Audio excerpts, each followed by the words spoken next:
Hello everyone, welcome back to my channel. आप सभी का फिर से स्वागत है। I hope you all are doing well. उम्मीद करता हूँ कि आप फिट, फाइन एंड हेल्दी होंगे। हम कंटिन्यू कर रहे हैं डेमोक्रेटिक पॉलिटिक्स का चैप्टर नंबर 1, पावर शेयरिंग, और इसकी हम एक डिटेल्ड एक्सप्लेनेशन कर रहे हैं। पिछले वीडियो में हमने देखा था why power sharing is desirable. इस वीडियो में, जो कि इस चैप्टर का 5th वीडियो है एंड फाइनल वीडियो है, हम देखने वाले हैं forms of power sharing. Power sharing को हम किस किस तरह से कर सकते हैं। So the various forms of power sharing that we do in modern democracies are here. There are many more. इसके अलावा भी जो मॉडर्न डेमोक्रेसीज में पावर शेयरिंग की जाती है वो है, लेकिन हम यहाँ पर 4 तरह के पावर शेयरिंग को डिटेल में समझने वाले हैं। Number 1, power is shared among different organs of the government. Number 2, power is shared among government at different levels. Number 3, power is shared among different social groups. And number 4, power is shared with political parties, pressure groups and movements. तो चलिए start करते हैं।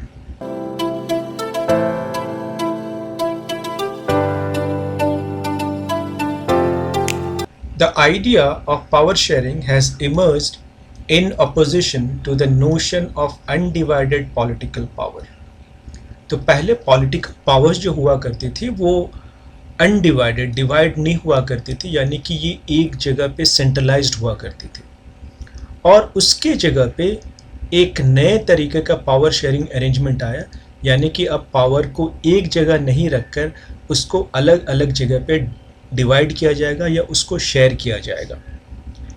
For a long time it was believe that all powers of a government must reside in one person or group of persons located at one place. तो बहुत समय से ये माना जाता था, यह बिलीव किया जाता था कि सरकार के जो पावर्स हैं वो सिर्फ एक ही जगह पे होना चाहिए। क्या बात कर रहे हैं? या तो किसी एक व्यक्ति के पास या एक ग्रुप ऑफ पर्सन्स के पास होना चाहिए जो एक जगह पे रहते हैं। It was felt that if the power to decide is dispersed, it would not be possible to take quick decisions and to enforce them. और ऐसा माना जाता था कि अगर इस पावर को डिस्पर्स कर दिया जाएगा, अलग अलग जगह पे फैला दिया जाएगा, एक जगह पे नहीं रखा जाएगा, तो इससे क्या होगा कि जो डिसीजन मेकिंग है वो क्या होगा, वो डिले हो जाएगा, वो क्विक नहीं होगा, वो जल्दी से नहीं होगा। और साथ ही साथ जो कुछ डिसीजंस लिए जाएंगे उसको भी एनफोर्स करने में, उसको भी लागू करने में बहुत वक्त लगेगा। तू समझा? हाँ।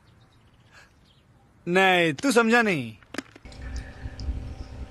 But these notions have changed with the emergence of democracy. लेकिन जैसे जैसे डेमोक्रेसी सामने आई, जैसे जैसे डेमोक्रेटिक गवर्नमेंट्स फैलने लगे, ऐसा लगने लगा कि ये जो सोच है, ये जो विचार है कि पावर को एक जगह पे कॉन्सेंट्रेट करके रखना है, वो बदल गया। इसका मतलब यह है कि अब पावर को एक जगह पे कॉन्सेंट्रेट करके नहीं रखा जाएगा, इसको अलग अलग जगह पे डिसेंट्रलाइज कर दिया जाएगा। One basic principle of democracy is that people are the source of all political power. तो जो सबसे इम्पॉर्टेंट प्रिंसिपल है डेमोक्रेसी का, जो सिद्धांत है एक लोकतंत्र का, वो ये कहती है कि जो भी पॉलिटिकल पावर है वो आती कहाँ से, जो भी मिनिस्टर्स होते हैं, जो भी सरकार में होते हैं, उनके पास पावर आती क्या है। तो ये पावर का जो सोर्स है ये पीपल है, ये लोग हैं। इसीलिए इसे लोकतंत्र कहा जाता है कि यहाँ पर सबसे ज़्यादा पावरफुल कौन है? लोग हैं, यहाँ पर जो जनता है यहाँ की। In a democracy people rule themselves through institutions of self government. तो डेमोक्रेसी में हम क्या करते हैं कि डेमोक्रेसी में जो जनता होती है वो किसी को भी इलेक्ट करती है या इंस्टीट्यूशंस बनाती है ताकि वो अपने आप को गवर्न कर सके। वो लोगों को इलेक्ट करती है, ठीक है, पीपल क्या करती है, ये लोगों को इलेक्ट करती है, और इलेक्ट करने के बाद इन लोगों को पावर देती है, जो इलेक्टेड पीपल हैं, कि आप सरकार चलाएं, हमने आपको पावर दिया है, तो आप हमारे हिसाब से नियम और कानून बनाएं और इस देश को चलाएं या इस सरकार को चलाएं। In a good democratic government, due respect is given to diverse groups and views that exist in a society. तो एक डेमोक्रेटिक गवर्नमेंट में हम क्या करते हैं, जितने भी लोगों के व्यूज़ हैं, ठीक है, उन सभी को हम रिस्पेक्ट देते हैं, किसी को भी दरकिनार नहीं करते हैं, किसी को लेस इम्पॉर्टेंट नहीं समझते हैं। तो जितने भी लिंग्विस्टिक ग्रुप्स हैं, जितने भी रिलीजियस ग्रुप्स हैं, जितने भी अलग अलग तरीके के लोग हैं, सबके विचारों को हम इक्वली इम्पॉर्टेंस देते हैं एक डेमोक्रेटिक गवर्नमेंट में। Everyone has a voice in the shaping of public policies. तो पब्लिक पॉलिसीज़ जब बनती है, जब हम पब्लिक पॉलिसीज़ कहते हो तो हम यहाँ पर बात करते हैं गवर्नमेंट की जो पॉलिसीज़ बनती हैं, उसको बनाने में लोगों की भागीदारी होती है। Therefore, it follows that in a democracy, political power should be distributed among as many citizens as possible. तो इसीलिए हम ये मानकर चलते हैं कि पावर को जितना ज़्यादा डिस्ट्रीब्यूट किया जा सके, पॉलिटिकल पावर को जितना ज़्यादा डिस्ट्रीब्यूट किया जा सके, जितने लोगों के बीच में डिस्ट्रीब्यूट किया जा सके, जितने इंस्टीट्यूशंस के बीच में डिस्ट्रीब्यूट किया जा सके, उतना बेहतर होगा एक डेमोक्रेटिक गवर्नमेंट को चलाने के लिए। In modern democracies, power sharing arrangements can take many forms. तो हमने जो फर्स्ट वीडियो बनाया था उसमें ही हमने कहा था कि पावर शेयरिंग को बहुत अलग अलग तरीके से किया जा सकता है। Let us look at some of the most common arrangements that we have or will come across. तो चलिए हम देखते हैं कि जो मोस्ट कॉमन अरेंजमेंट्स हैं पावर शेयरिंग के, वो कौन कौन से हैं, या जिसे हम basically day to day life में हम महसूस करते हैं या देखते हैं, उनके बारे में हम पढ़ेंगे इस चैप्टर में। मॉडर्न डेमोक्रेसीज में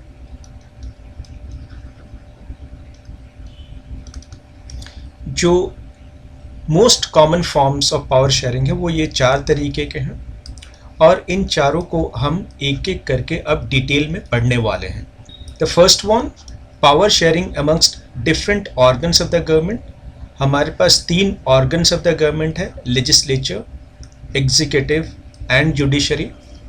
जब इनके बीच पावर का डिवीजन होता है तो इसी को हम लोग हॉरिजॉन्टल डिवीजन ऑफ पावर कहते हैं या सेपरेशन ऑफ पावर्स कहते हैं।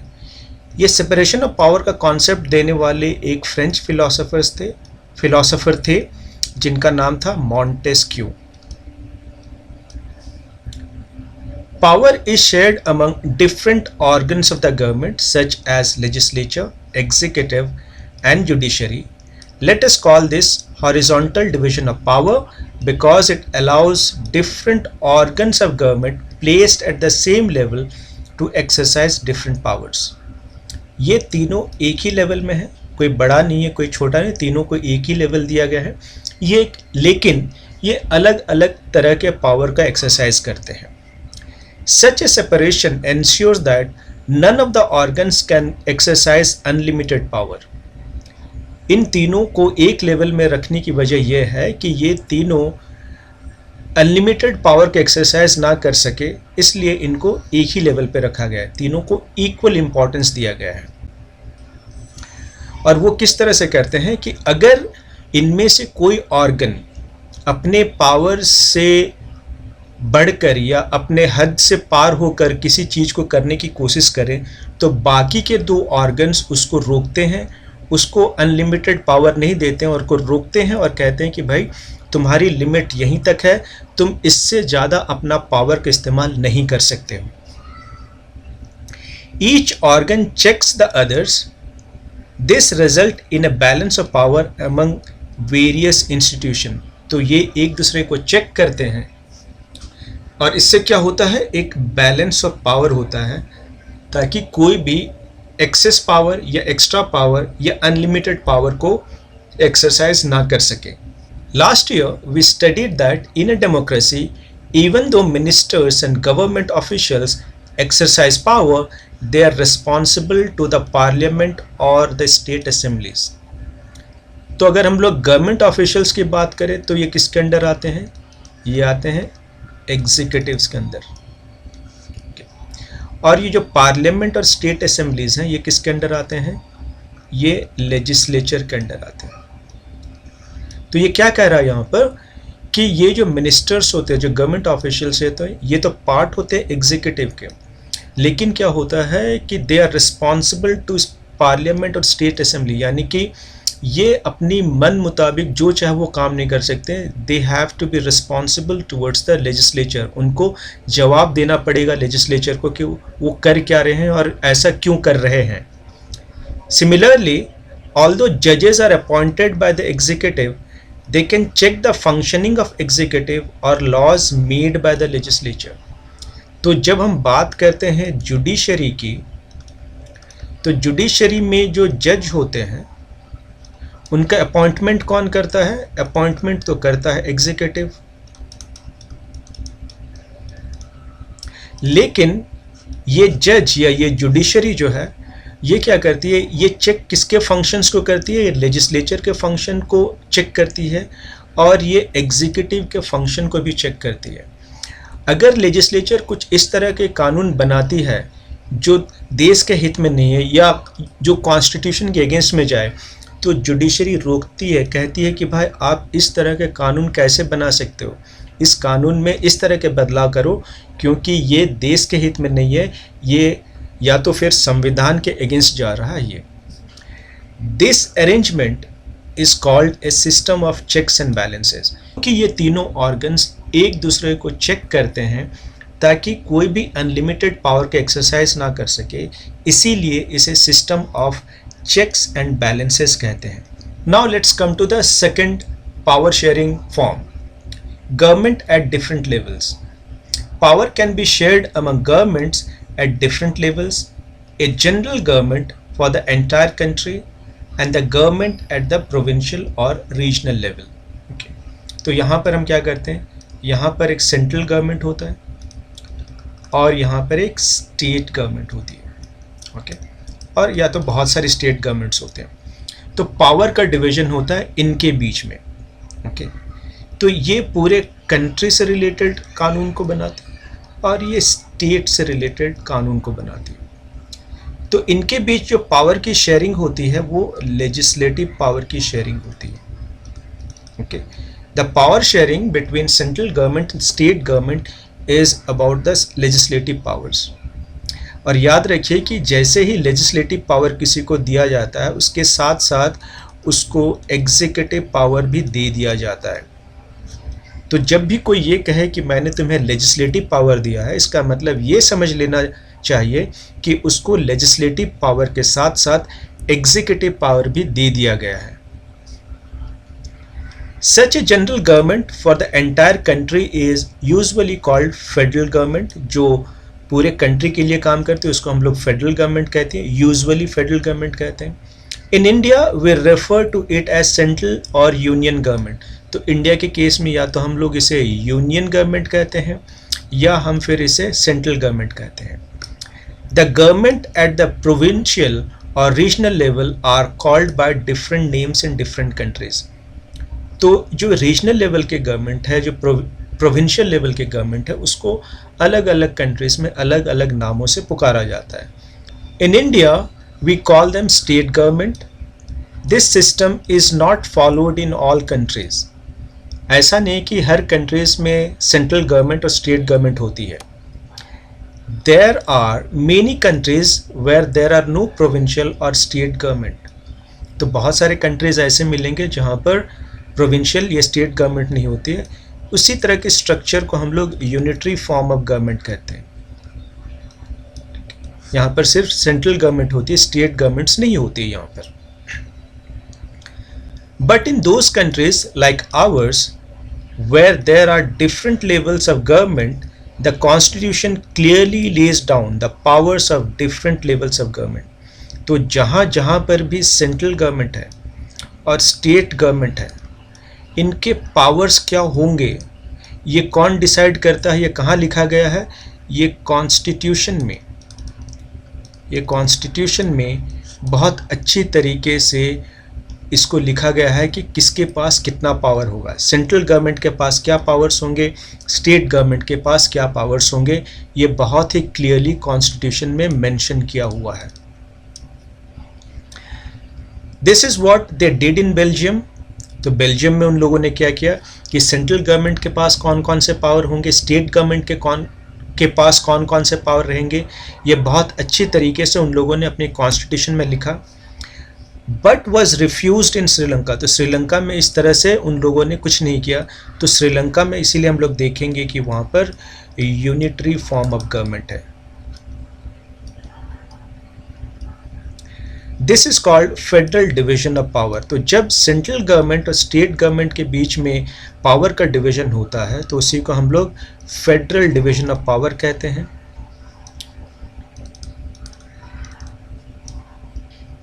या इसी को ही हम लोग कहते हैं फेडरलिज्म।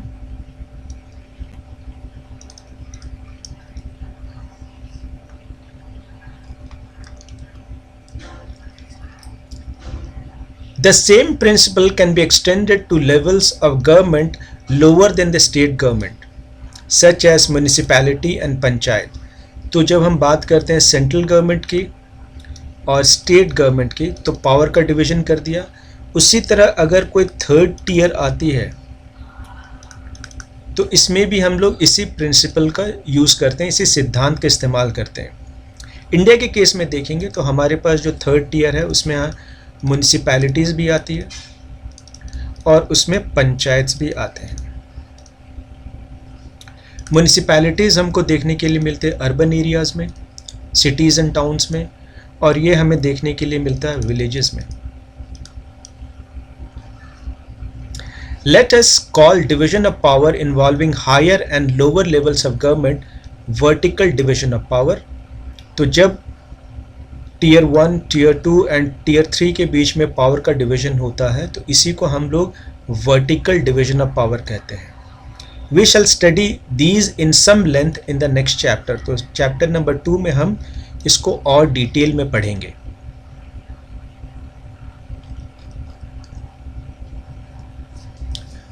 अगर हम different tears in India and Belgium की बात करेंगे तो आप ये देख सकते हैं कि टीयर 1 में इंडिया में सेंट्रल गवर्नमेंट कहते हैं इसे, या यूनियन गवर्नमेंट कहते हैं, वहीं बेल्जियम इसको सेंट्रल गवर्नमेंट कहते थे या कहते हैं।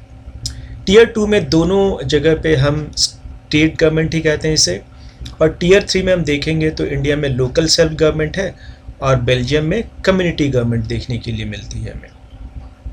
और लोकल सेल्फ गवर्नमेंट में भी हमारे पास अर्बन एरियाज़ के गवर्नमेंट है और हमारे पास रूरल एरियाज़ के गवर्नमेंट है, जिसे हम लोग अर्बन लोकल सेल्फ गवर्नमेंट कहते हैं, जैसे म्यूनिसिपैलिटीज़ हो गए, म्यूनिसिपल कॉरपोरेशंस हो गए। और दूसरी तरफ हमारे पास रूरल लोकल सेल्फ गवर्नमेंट है जहाँ पर हमको पंचायत मिलते हैं, पंचायत समिति देखने के लिए मिलती है हमें। So now let's talk about the third type of power sharing. Power sharing amongst different social groups. Power may also be shared among different social groups such as religious and linguistic groups. Community government in Belgium is a good example of this arrangement. हमने देखा था वहाँ पर कि ये जो community government बनी थी ये linguistic basis पे बनी थी वहाँ पर। In some countries there are constitutional and legal arrangements whereby socially weaker sections and women are represented in the legislature and administration. तो बहुत सारे कंट्रीज़ ऐसे हैं जहाँ पर कॉन्स्टिट्यूशन में इस तरह के प्रावधान किए गए हैं और इस तरह के लीगल अरेंजमेंट किए गए हैं जहाँ पर सोशली वीकर सेक्शंस और महिलाओं को इनको कुछ रिजर्वेशंस दिए हम लोगों ने। Now let's come to the fourth and the final type of power sharing that we are going to discuss in this chapter. Power sharing amongst political parties, pressure groups and movements. Power sharing arrangements can also be seen in the way political parties, pressure groups and movements control or influence those in power. तो जो power में है, जो सत्ता में है, उसको political parties, pressure groups and movements किस तरह से कंट्रोल करते हैं या किस तरह से इन्फ्लुएंस करते हैं उनको डिसीजन मेकिंग में, ये हम देखेंगे। In a democracy the citizens must have freedom to choose among various contenders of power. इसका मतलब यह है कि हमारे पास अलग अलग पॉलिटिकल पार्टीज़ होने चाहिए। जैसे कि हमने यहाँ पर मान लीजिए 5 पॉलिटिकल पार्टीज़ बनाए हैं, ABCDE। तो सिटीजन्स को ये फ्रीडम होना चाहिए कि वो पार्टी ए को वोट दे, बी को दे, सी को दे, सी को दे, डी को दे या ई को दे। तो ये इसके ऊपर में, ये सिटीजन्स के ऊपर में डिपेंड करता है वो किसको चुने और किसको सत्ता में लेकर आए। In contemporary democracies this takes the form of competition among different political parties. तो आजकल के डेमोक्रेसीज में हम लोग देखते हैं कि हमारे पास डिफरेंट पॉलिटिकल पार्टीज़ हैं जो इलेक्शन कंटेस्ट करती है और जनता को एक मौका मिलता है कि वो जितने भी पॉलिटिकल पार्टीज़ हैं उनमें से किसी एक को ये क्या करें कि चुनकर सत्ता दे। Such competition ensures that power does not remain in one hand. जब अलग अलग पॉलिटिकल पार्टीज़ रहते हैं तो हम देखते हैं कि पावर किसी एक पॉलिटिकल पार्टी के हाथ में नहीं जाए, इसलिए हम बहुत सारे ऑप्शंस रखते हैं या बहुत सारे पॉलिटिकल पार्टीज़ को मौका देते हैं कि वो इलेक्शन में कंटेस्ट करें। अगर वहाँ पर सिर्फ एक पॉलिटिकल पार्टी होगी तो वो एक अच्छा डेमोक्रेसी नहीं है, क्योंकि हमें झक मारकर उसी पॉलिटिकल पार्टी को चुनना पड़ेगा। In the long run power is shared among different political parties that represent different ideologies and social groups। तो क्या होता है कि पावर की शेयरिंग पॉलिटिकल पार्टीज़ के बीच में किस तरह से होती है कि जो डिफरेंट पॉलिटिकल पार्टीज़ होती है, अलग अलग विचारधाराओं की जो पार्टी होती है, वो क्या करते हैं कि वो एक साथ आते हैं और एक कोलिशन गवर्नमेंट बनाती है। Sometimes this kind of sharing can be direct when 2 or more parties form an alliance to contest election। तो क्या होती है, 2-3 पार्टीज़ या उससे ज़्यादा पार्टीज़ क्या करती है कि एक अलायंस बनाती है, एक गठबंधन बनाती है और फिर ये इलेक्शन कंटेस्ट करती है। If their alliance is elected they form a coalition government and thus share power. तो मान लीजिए कि 4 पार्टीज़ हैं, ABCD, और ये चारों एक साथ मिलकर चुनाव लड़ती हैं, एक गठबंधन बना के चुनाव लड़ती है। अगर ये जीत जाती है और ये जो सरकार बनाएगी, इसी को हम लोग कहेंगे coalition government. So what is a coalition government? When 2 or more political parties join hand to form government, it is called as coalition government। जब 2 या उससे ज़्यादा पॉलिटिकल पार्टीज़ एक साथ आती हैं और सरकार का गठन करती है, उसी को हम लोग गठबंधन की सरकार कहते हैं। अगर हम देखें आज के डेट में इंडिया में, तो हमारे पास एक जो गवर्नमेंट है जिसे हम लोग एनडीए गवर्नमेंट कहते हैं, तो ये भी एक कोलिशन गवर्नमेंट है led by BJP, national democratic alliance कहते हैं हम। ठीक है, एनडीए का फुल फॉर्म क्या है? National democratic alliance. उसी तरह से जो यूपीए कोलिशन है, इसी को हम लोग कहते हैं यूनाइटेड प्रोग्रेसिव अलायंस। तो इसका फुल फॉर्म क्या है? United progressive alliance. This coalition is led by the Congress Party. In a democracy, we find interest groups such as those of traders, businessmen, industrialists, farmers and industrial workers। तो हम democracy में interest groups देखते हैं, जिसे हम pressure groups भी कहते हैं। और ये प्रेशर ग्रुप्स कौन कौन बनाते हैं? ट्रेडर्स बनाते हैं, बिजनेसमैन बनाते हैं, इंडस्ट्रीज बनाते हैं, फार्मर्स बनाते हैं एंड इंडस्ट्रियल वर्कर्स भी बनाते हैं। ये क्या करते हैं कि ये अपने ग्रुप्स बनाते हैं, उसके बाद ये सरकार पे प्रेशर डालते हैं ताकि जो पॉलिसीज़ बने उनके फेवर में बने। They also will have a share of governmental power either through participation in governmental committees or bringing influence on the decision making process। तो ये जो भी ग्रुप्स हैं हमारे पास में, जो भी प्रेशर ग्रुप्स हैं, ये क्या करते हैं, या तो ये गवर्नमेंट की कमिटीज़ में रहते हैं और अपने अधिकारों के लिए ये क्या करते हैं, लड़ते हैं, या फिर ये क्या करते हैं, सरकार पे प्रेशर डालते हैं कि वो इन लोगों के हितों से रिलेटेड पॉलिसीज़ बनाए, या जब पॉलिसीज़ बनाए तो इनके हितों का ख्याल रखा जा सके। फॉर एग्ज़ाम्पल, अगर हम लोग बिज़नेस ग्रुप्स की बात करें तो यहाँ पर कुछ बिज़नेस ग्रुप्स के नाम दिए गए हैं। अब क्या होगा कि जब सरकार कोई पॉलिसी बनाएगी इन बिज़नेस ग्रुप्स के लिए, तो ये सरकार को इन्फ्लुएंस करेगी कि जब आप हम लोगों के लिए पॉलिसीज़ बनाएं तो हमारे बेनिफिट के लिए बहुत सारी चीज़ें उसमें रखें उस पॉलिसी में। अगर ट्रेड यूनियंस की बात करें, यानी कि हम वर्कर्स की अगर बात करें, अगर हम वर्कर्स की बात करें, तो जब भी वर्कर से रिलेटेड कोई भी पॉलिसी बनने की होगी तो वर्कर्स यूनियन क्या करेगी, गवर्नमेंट को इन्फ्लुएंस करेगी और कहेगी कि भाई हमारी जब हमसे रिलेटेड जब भी कोई पॉलिसी बनेगा तो वो इस तरह के पॉलिसीज़ होने चाहिए जो वर्कर्स के बेनिफिट में हो। तो वर्कर्स अपने बेनिफिट के लिए सरकार पे दबाव डालती है कि जब आप पॉलिसीज़ बनाएं तो हमारे हितों को ध्यान में रखकर बनाएं। चलिए अब हम फाइनली देखते हैं मूवमेंट्स को, यानी कि आंदोलन को देखते हैं कि आंदोलन किस किस तरह से होते हैं, और हम ये भी समझेंगे यहाँ पर कि जो मूवमेंट्स होते हैं, जो आंदोलन होते हैं, उनको भी एक डेमोक्रेसी में इम्पोर्टेंस दिया जाता है और उनको भी पावर दी जाती है कि वो सरकार के पॉलिसीज़ को इन्फ्लुएंस करे या सरकार को ये बताए कि कुछ बुरा हो रहा है उसको ठीक करे, अपने पॉलिसीज़ के द्वारा कुछ नए नियम कानून बना कर लाए ताकि उससे समाज बेहतर हो, लोग बेहतर हों, हमारा एनवायरनमेंट, हमारा वातावरण, ये सब बेहतर हो। तो यहाँ पर मैंने 3 मूवमेंट्स के बारे में बात की है, 3 आंदोलन के बारे में यहाँ पर थोड़ा सा लिखा है मैंने। एक तो दलित मूवमेंट की बात करेंगे, दलित आंदोलन की बात करेंगे। This was inspired by doctor B.R. Ambedkar. तो B.R. अम्बेडकर ने हमेशा दलितों के हितों के बारे में बात किया। वो चाहते थे कि जो कास्ट डिस्क्रिमिनेशन है उसको ख़त्म किया जा सके।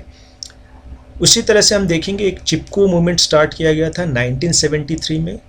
This was started by villagers specially women in Uttarakhand hugging trees to prevent deforestation. वो चाहते थे, उत्तराखंड की जो महिलाएं थी वो चाहते थे कि डिफॉरेस्टेशन को रोका जाए और इसलिए उन लोगों ने चिपको मूवमेंट स्टार्ट किया था 1973 में।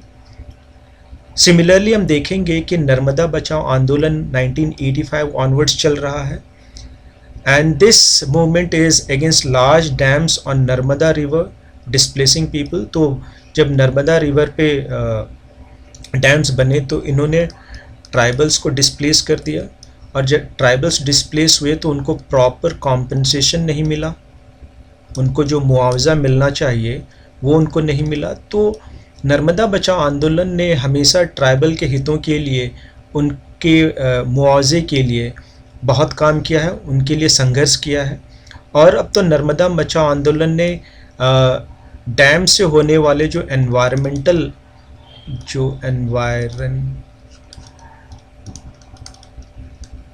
एनवायरमेंटल इम्पैक्ट्स हैं, स्पेशली जो नेगेटिव एनवायरमेंटल इम्पैक्ट हैं, उससे रिलेटेड बहुत सारे काम किए हैं। वो सरकार को चेतावनी दे रही है कि इस तरह के जो बांध बनाए जाते हैं, बड़े बड़े डैम बनाए जाते हैं, उनको सोच समझकर बनाया जाए। तो डेमोक्रेसीज़ में, लोकतंत्र में इस तरह के जो आंदोलन होते हैं, इस तरह के जो मूवमेंट्स होते हैं, उनको भी पावर दिया जाता है कि वो देश में, समाज में चल रहे प्रॉब्लम्स को उजागर करे और सरकार इन मूवमेंट्स के मुद्दों को समझे और देश में ऐसे कानून लेकर आए जिससे समाज बेहतर बने। With this we come to the end of this chapter.